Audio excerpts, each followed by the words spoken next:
Hello everyone, unit 8 thermodynamics का एक और वीडियो लेके आ गए। इससे पहले हमने क्या क्या पढ़ा है, ये सारे टॉपिक्स हमने इससे पहले पढ़े हैं। और इस वीडियो में हम क्या पढ़ेंगे? Second law of thermodynamics, heat engine, refrigerator and heat pump. चलिए, क्या आपको पता होना चाहिए? सबसे पहली चीज, फर्स्ट लॉ ऑफ थर्मोडायनेमिक्स जो कहता है D Q is equal to D U plus D W, और उसकी लिमिटेशंस कि it does not include the direction of heat transfer, it does not tell anything about the conditions under which heat can be transformed into work, it does not include as to why the whole of the heat energy cannot be converted into mechanical work continuously. Second law of thermodynamics, it says heat flows spontaneously from a substance at a higher temperature to another at lower temperature. Heat does not flow spontaneously in the reverse direction.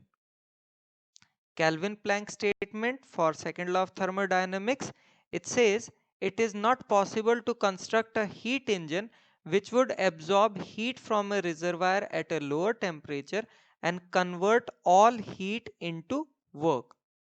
फिर आता है क्लैशियस statement. क्लैशियस ने भी second law के लिए एक statement दी थी जो थी, it is impossible to design a self acting machine unaided by any external agency which can transfer heat from a colder object to a hotter object. Heat engine, it is a device which converts heat energy into mechanical energy.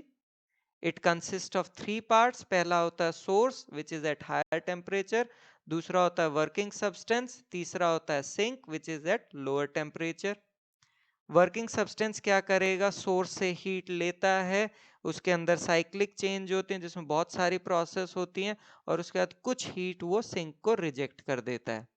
Late Q1 is the amount of heat absorbed in one complete cycle. Q2 is the amount of heat rejected in one complete cycle. W is the net amount of external work done by the working substance on environment. So net heat absorbed in one cycle dq is equal to q1 minus q2 as the working substance returns to its initial state, यानी कि du is equals to 0. First law of thermodynamics क्या कहता है? dq is equal to du plus dw.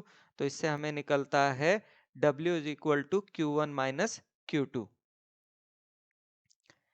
Efficiency of heat engine, जिसे हम ईटा से represent करते हैं, it is defined as the ratio of net work done per cycle by the engine to the total amount of heat absorbed per cycle by the working substance from the source. यानी कि eta is equal to W by Q1. W की जगह Q1 minus Q2 upon Q1, तो ये निकलता है eta is equal to 1 minus Q2 upon Q1. अगर Q2 आपका 0 हो जाएगा तो eta is equals to 1, that is efficiency will be 100%, यानी कि सारा का सारा हीट वर्क में कन्वर्ट हो जाएगा. लेकिन ideal engine with eta equal to 1 is not possible. अगर हम सारे लॉसेस वगैरह हटा दे तब भी ये पॉसिबल नहीं है. इसका मतलब कि एक फंडामेंटल लिमिट है efficiency of heat engine which is set by independent principle of nature called the second law of thermodynamics, यानी कि एफिशिएंसी 100% हो ही नहीं सकती. टाइप्स ऑफ हीट इंजन, पहला होता है एक्सटर्नल कंबशन इंजन, जिसमें क्या होता है? System is heated by external furnace जैसे कि स्टीम इंजन. दूसरा होता है इंटरनल कंबशन इंजन, जिसमें सिस्टम इंटरनली हीट होता है बाय एक्सोथर्मिक केमिकल रिएक्शन जैसे कि पेट्रोल या डीजल इंजन. रेफ्रिजरेटर या heat pump, refrigerator is the reverse of a heat engine. इसमें क्या होता है? वर्किंग सब्सटेंस क्या करता है? कोल्ड रिजर्वायर से Q2 की हीट लेता है, ठीक है, जो कि टेम्परेचर T2 के ऊपर है. वर्किंग सब्सटेंस पे कुछ वर्क होता है, that is some external work is done on the working substance, और उसके बाद Q1 हीट जो है वो आपका सोर्स में रिजेक्ट कर दी जाती है, जो कि हॉट रिजर्वायर है जिसका टेम्परेचर T1 है, उसमें रिजेक्ट हो जाती है. If Q2 is the heat extracted from sink, Q1 is the heat released to source. So dq is equal to Q2 minus Q1. Working substance initial state पे आ रहा है, यानी कि du is equals to 0. Work done on the system is dw is equals to minus of w, क्योंकि work done on the system जो कि negative होता है साइन कन्वेंशन से। फर्स्ट लॉ ऑफ थर्मोडायनेमिक्स लगाया तो ये हमारे पास आता है Q2 minus Q1 is equal to 0 minus W, that is W is equal to Q1 minus Q2। Coefficient of performance beta ये होता है, it is defined as the ratio of quantity of heat removed per cycle from the contents of the refrigerator, that is Q2, to the energy spent per cycle, that is work done to remove this heat। यानी कि beta आपका होता है Q2 upon W, इसमें W की जगह Q1 minus Q2 रखा, तो इसको हम लिख सकते हैं T2 upon T1 minus T2, या हम लिख सकते हैं beta is equal to 1 minus eta upon eta. Conclusion क्या निकलता है, जितना कोएफिशिएंट ऑफ परफॉर्मेंस ज्यादा होगा उतनी ही ज्यादा एफिशिएंसी होगी रेफ्रिजरेटर की। Smaller is the difference in temperature of atmosphere and food stuff to be cooled, that is T1 minus T2 जितना कम होगा more efficient will be the refrigerator, यानी कि higher will be the value of beta. अच्छा, question बड़ा ही important, why is the defrosting necessary for better working of the refrigerator. तो refrigerator जब वर्क करता है तो T2 डिक्रीज होता रहता है due to the formation of ice, और T1 remains constant, so beta decrease करता है। जब आप डिफ्रॉस्ट करोगे तो T2 इंक्रीज करेगा और रेफ्रिजरेटर ज्यादा बेटर परफॉर्म करेगा। A heat pump is same as a refrigerator. Refrigerator जैसे कि आपको यहाँ फिगर में दिखाई दे रहा है, it is used to cool a portion of space like inside of a chamber, and higher temperature reservoir is surrounding। दूसरा हीट पंप, ये आपने एसी में देखा हुआ है, to pump heat into a portion of space, that is the room in a building when the outside environment is cold। In a refrigerator, the working substance, usually in gaseous form, goes through the following steps. First is sudden expansion of the gas from high to low pressure, which cools it and converts it into the vapor liquid mixture। दूसरा है absorption by the cold fluid of heat from the region to be cooled, converting it into vapor। Third is heating up of the vapor due to external work done on the system, and fourth is release of heat by the vapor to the surrounding, bringing it to the initial state and completing the cycle। चलिए, let us do a few examples for better understanding of the concepts। पहला question आता है, steam engine delivers 5.4 into 10 to the power of 8 joule of work per minute and services, that means takes 3.6 into 10 to the power of 9 joule of heat per minute from its boiler। What is the efficiency of the engine? How much heat is wasted per minute? So हमें क्या क्या given है, W और Q। Efficiency आपका होता है equal to W by Q, इसमें values put की तो ये निकलता है 0.15 या 15%। Amount of heat wasted Q dash is equal to Q minus W, ये निकलता है 30.6 into 10 to the power of 8 joules. Question number 2, a refrigerator is to maintain eatables kept inside at 9 degrees Celsius if room temperature is 36 degrees Celsius. Calculate the coefficient of performance। Here T2 is 9 degrees Celsius, that is 282 Kelvin. T1 is 36 degrees Celsius, that is 309 Kelvin। Coefficient of performance beta होता है T2 upon T1 minus T2, values put की तो ये निकलता है 10.44। Question number 3, in a refrigerator, heat from inside at 277 Kelvin is transferred to a room at 300 Kelvin. How many joules of heat will be delivered to the room for each joule of electrical energy consumed ideally?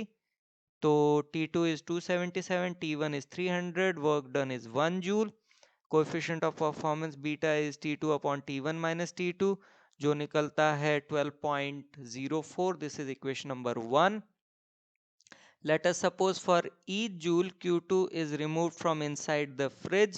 So amount of heat delivered कितनी निकलेगी? Q2 is equal to Q1 minus W, that is Q1 minus 1।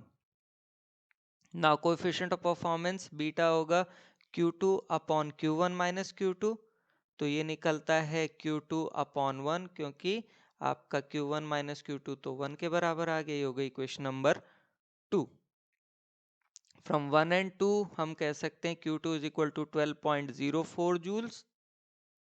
Now Q1 is equal to Q2 plus W, because W is equal to Q1 minus Q2, तो Q1 कितना निकलता है 13.04 joules।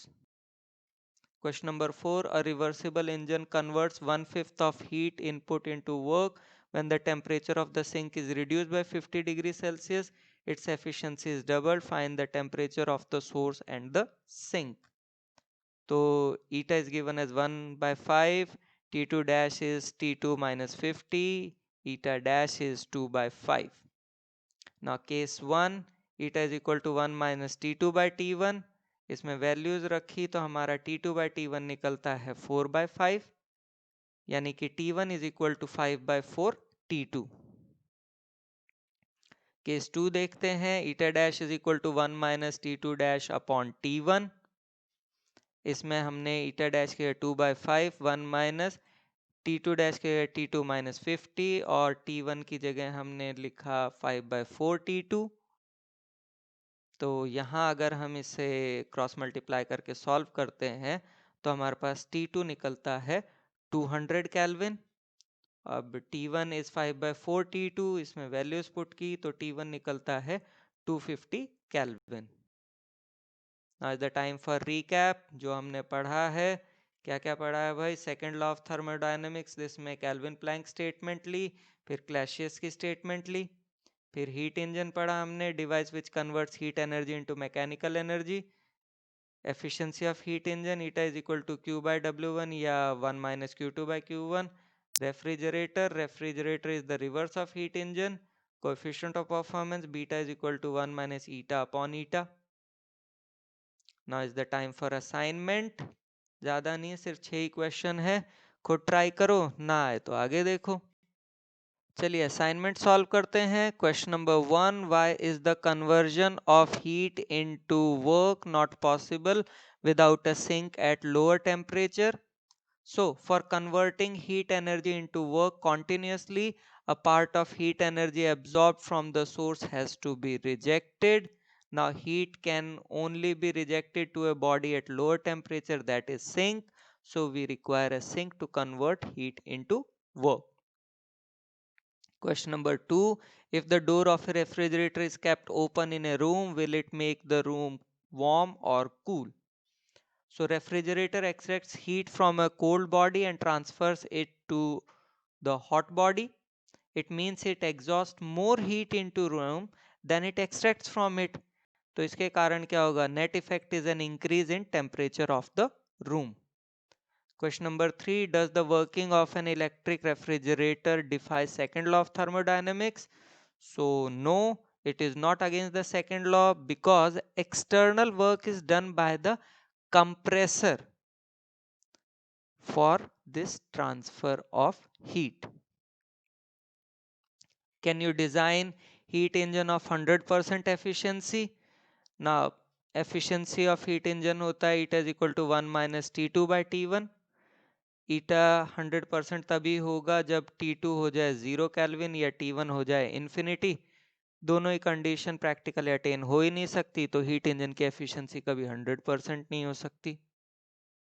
Question number 5, refrigerator A works between minus 10 degrees Celsius and 27 degrees Celsius, while refrigerator B works between minus 27 degrees Celsius and 17 degrees Celsius, both removing heat equal to 2000 joule from the freezer. Which of the two is a better refrigerator? Okay, refrigerator A में T2 is 263 Kelvin, T1 is 300 Kelvin. So coefficient of performance आपका आता है 7.1. Refrigerator B में T2 is 246 Kelvin, T1 is 290 Kelvin.